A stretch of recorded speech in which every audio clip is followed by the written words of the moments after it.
What's up, everybody? This is Francis over here from Playeressence.com, and welcome to another episode of Player Essence Cross Nintendo. I am your humble host, and we are ready to get into another awesome episode of Player Essence Cross Nintendo. You know why? Because there was so much awesome stuff in the world of Nintendo this week. I can't wait to get right in. So let's go ahead and hop right into it. So, original content here on my YouTube channel, Playeressence.com. We have the wonderful power of Wonder Pink. Yes, she's OP. Yes, she's in the demo. Yes, she's awesome. Definitely check that video out when you get a chance. Also, we have the wonderful 101 secret missions and strategy walkthrough. That's where I play the game, do some combos, bust some people up, get some achievements, have some fun. Definitely check it out if you haven't yet, because the view count on that is a bit low. So come on, guys. Right after this, go over there and watch it. Next, we're going to talk about the show suggestions. Yes, I did a video. Check out my latest one before this one where I talk about what you guys want to see. Let me know. Email me. Put me in the comments below. PM me. Put it on playeressence.com. I don't care. Just get your show suggestions out, what you guys want to see, because we're dedicating this channel to you guys out there. I want to know what you guys want from me as far as what games you guys want me to play, of course, what reviews, all of that good stuff. All in the comments below. I'll get to it as soon as I can. Alright, so let's go ahead and let's get right into the NND. What does that stand for? The Nintendo News Desk. This is the best Nintendo news for the week. And we're going to start off with somebody who's very popular on YouTube. Yes, Shokio, my man Shokio. He definitely did his journalistic magic over there, because on Twitter he was talking to Shin'en, the guys who developed Nano Assault Neo for the Wii U, all those pretty looking games that we always see from them, Fast Racing League, all that good stuff. Yes, them. He was talking to them, and he got them to out that they will be unveiling their second generation Wii U engine this fall with one of their brand new Wii U games. 2 Wii U games, but they're going to unveil one of them this fall. We should get some, idea of what they're going to be doing. But the coolest thing that came out of this back and forth between Shokio and Shin'en was the fact that they have this second generation Wii U engine that basically uses the Wii U like it's supposed to be used, uses the ED-RAM, and uses a lot of the stuff. So could we be seeing 1080p 60 frames per second? If anybody can do it, Shin'en can. Of course, Nintendo does have some games that also do that. But yeah, it's fantastic. Shin'en, they make great graphics, plus they make great gameplay. So I cannot wait to see this second generation Wii U engine, and I can't wait to see what they have up their sleeve, because I'm a big fan of Shin'en. And actually, their game, Nano Assault, that is actually on sale right now on the Wii U eShop for $6.99. So definitely pick that up while you're listening to this, especially if you like the old school arcade style shooters, twin stick. It's right there. It has off TV play, online leaderboards, everything that you'd want in that type of game. For $6.99, it's a steal. Next, we're going to talk about some Pikmin 3. Yes, Pikmin 3 is number 2 on the Wii U eShop charts. Number 2 here in America. Nintendo showed off that, and that's great, because think about it, guys. This is a $59.99 title debuting at number 2. That means it's beating out titles that are priced at $6.99, $7.99, $14. It beat out Earthbound. The only game that beat it out was the 30-cent Donkey Kong, which is a classic, where Mario got his start, all that good stuff. So the fact that Pikmin 3 is right there shows that Pikmin 3 is having a positive impact for sales on the Wii U. Pikmin 3 is definitely going to be one of their good sellers, and Pikmin 3 might be the best-selling game in the franchise. We'll see, because Nintendo's new stream of digital content is definitely going to boost revenue from where it had before, where the Wii and the GameCube, you couldn't buy stuff digitally. Now you can buy stuff, you have options of digitally or in stores, retail stores, so that's very good for Nintendo. Next, we're going to move on to The Legend of Zelda, The Wind Waker HD, my favorite Zelda game of all time. My favorite Zelda game of all time has a teaser site, just a teaser site open. They have some information on there, some interviews. The full site is coming later. That game is dropping this October. This October in Europe and in America. I think it's late September for Japan. It is a full reimagining of the game. Now, a lot of people are confused whether this game is an HD port or if it's a remake.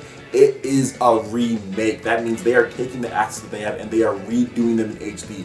Not just up-resing the flat GameCube textures, but redoing them in HD. It is not a port, it is a remake. It looks fantastic, 1080p, 60 frames per second, and awesome. My favorite Zelda game coming this October. Cannot wait. Check out the link below in the description. You'll see that link. You can go over to the Playeressence.com and find the teaser website. It looks fantastic. Love me some Wind Waker. Alright, next we're going to move on to Capcom. And yes, Capcom. They've had a bumpy stretch, but you know what's going to get them right back on track?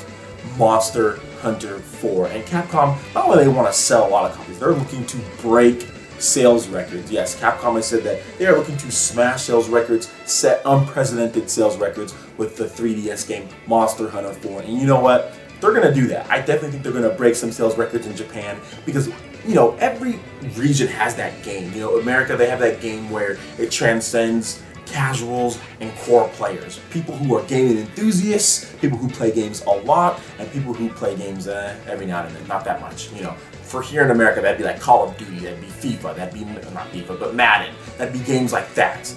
In Europe, same thing, Call of Duty, games like that. FIFA for them in Europe. But in Japan, it's Monster Hunter. You have kids and moms playing Monster Hunter, you have the core fan base. It's both, and Monster Hunter on the 3DS in Japan's most hottest, most popular system right now. Oh yeah, that's definitely going to break some sales records. The 3DS itself is going to break some sales records. So yeah, Capcom, I'm with you. But Capcom, you want to break some more records, bring that baby right over to America and to Europe, and you'll get some good stuff going. Because as you can see with Monster Hunter on the 3DS and Monster Hunter on the Wii U, America and Europe likes that Monster Hunter action as well, so bring that over.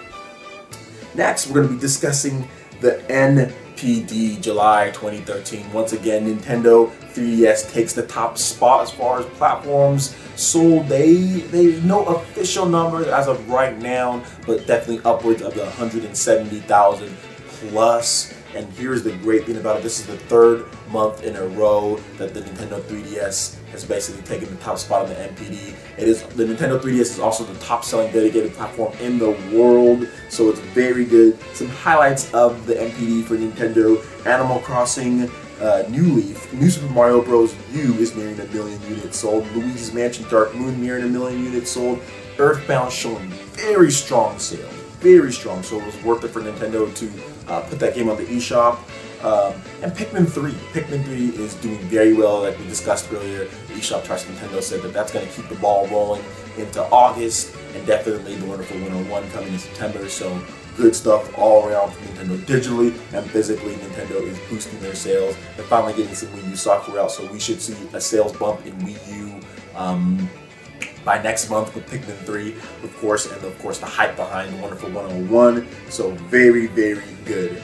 Next, we're going to move into a game. A lot of people are talking about big games, like Grand Theft Auto, Call of Duty, big games for the year. And there is one thing that you cannot deny, which people aren't talking about enough. It's Pokemon X and Y. Now, let me just play something right now. Pokemon X and Y racked up 260,000 pre-orders in Japan, just the box copies. 260,000 pre-orders, less than 24 hours. That does not include the 100,000 pre-orders they had, the bundles for Pokemon X and Y, the bundle sets. So that's 360,000 pre-orders in a very short amount of time. And remember, this game comes out in October. We're still a couple months away. This game is easily going to break 500,000 pre-orders in Japan alone. Wait till you rack up the American and European pre-orders. I've been talking to a lot of Nintendo fans, and people are saying this is the first game they're getting since Blue, or the first game they're getting since Ruby or Silver. So a lot of people who weren't into the franchise before are getting back into it just for this game because they see the Sky Battles, the Horde Battles, the Mega Evolution Pokemon. Yeah, I mean, they showed off the Kangaskhan, where Kangaskhan can turn into the Mega Evolution and the kid comes out of the pouch. They are innovating with this title. The online play looks fantastic. Everything is going according to plan for Nintendo as far as Pokemon X and Y goes. October 12th is going to be a huge day, a huge month for Nintendo fans. Get ready because that is Sonic, Pokemon, Wii Party U, and Legend of Zelda. It's just explosion. October is the explosion of awesome for Nintendo fans, so I cannot wait for that. I will be, man, it's going to be tough updating the site and also playing that game like crazy. Anyway, very good stuff from there. You guys know I'm a huge Pokemon fan, so excited for that. Now, that basically wraps up the Nintendo news desk. We got all the best Nintendo news, and remember, all of these articles that I talked about will be in the description below, so you can check that out. And remember, we're also updating Playeressence.com all through the weekend, so keep checking back all the time for all the latest news. So let's go ahead and let's get right into the main topic here. Alright, we are back for the main topic, and you know what we're talking about today? We are talking about the master of damage control. You think people on here on YouTube damage control? Oh no. This is nothing compared to this person. This person is damage controlling the best selling platform in the world. Yes, Michael Pachter. He is damage controlling the Nintendo 3DS. And how do you damage control the best selling platform in the world, the best selling platform in Europe, America, and Japan? How do you damage control that? Yes, by comparing it to one of the highest selling platforms of all time, the Nintendo DS. Yes, Pachter has came out and provides no perspective. Just says, well, here's some numbers. It's not selling as good as the DS in this range. It's not doing this. Because, of course, you know, he's a stock guy, and he's told people stay away from Nintendo. Yet Nintendo's stock rose 4%. About a month ago, Nintendo's stock rose 4% based off the strong sales of Animal Crossing. And remember, Animal Crossing is not Nintendo's biggest franchise coming out this year. There is still Zelda, there is still Pokemon, and so he's damage controlling. He's trying to make it seem like, oh, well, it's not going to be as good, so stay away, investors, because I said this. Yet their stocks are rising, and the Wii U's still doing horrible right now, although it's getting a bump from Pikmin 3 and games coming out, but it's still not doing good. Yet Nintendo's stock rose 4% the other day, and it's going to continue rising because, of course, they're going to continue bringing content. So he's damage controlling right now. He's damage controlling, and you know one thing he didn't notice when he put out those tweets? He noticed it, but he didn't say it. That 3DS sales are up 45% year on year. So not only is he damage controlling by comparing it to one of the best platforms of all time, that was $129 compared to $169 and $199. So lack of perspective as far as price goes, and lack of perspective as far as games go, Pokemon X and Y coming out later. He is not telling people the truth as far as how the 3DS is surging, how it's surging in America, how it's just doing better and better each month and month from last year to this year. He's not talking about the digital sales, how Nintendo's digital sales have improved greatly, and how the fact that the Nintendo DS had basically no digital prospects for sales because it came out from the DSi. That was basically the time that they were getting ready to launch, you know, the Nintendo 3DS, and the DSi shop was horrible, yet the Nintendo 3DS eShop is much better, and they are raking in sales from there. So Pachter won't tell you about all those things. He will just damage control compared to the best-selling platform of all time. And you can tell his bias because he has never once compared the PS3 to the PS2. So, and you don't want to compare the PS3 to the PS2 numbers because that would be bad. So, but yet he says, oh, well, he compares the Wii U to the Wii, and he compares the 3DS to the DS, but he will never compare the PS3 to the PS2 because, of course, he's told people to invest in it. But anyway, one thing to know, you're damage controlling the 3DS, which is bad, which is very bad. The software sales are up. The digital sales are up like 40 to 50% year on year. It is crazy how much he's doing that, and like I said, it's still growing, and like I said, it's a more expensive platform. I think the Nintendo 3DS is doing very well for itself when he predicted that smartphones and tablets would crush the 3DS. So now, like I said, this is the layered tier of damage control. I have not heard anybody across YouTube or professional analysts damage control the 3DS. I mean, that is just insane. Like, that is insane to do it. It is doing fantastic. Please, I know you guys don't listen to him, but please, if you know anybody else that starts to say stuff like that, because I've heard other people start to say it, just say, hey, best-selling platform in the world, quit. $200, $169, best-selling platform in the world, yet its biggest games are still not out for it, with Monster Hunter and with Pokemon X and Y, and with an original Zelda game. So please, don't want to hear it, Pachter. Nobody's falling for your BS. You can throw out all the flashy numbers all you want, but what everybody can see is that 1, the 3DS is the best-selling platform in the world, and 2, the sales are rising, and 3, that's before Pokemon X and Y is coming. So that's all before that. So we all know what's up. Don't listen to that fool.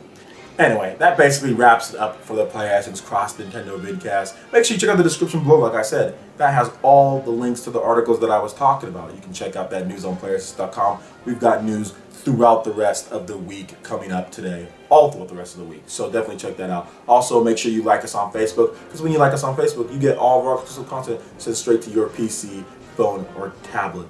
Make sure you like, subscribe, and share this video. And once again, I am Fierce Francis, signing out from Playeressence Cross Nintendo. We will see you on Playeressence.com. Peace.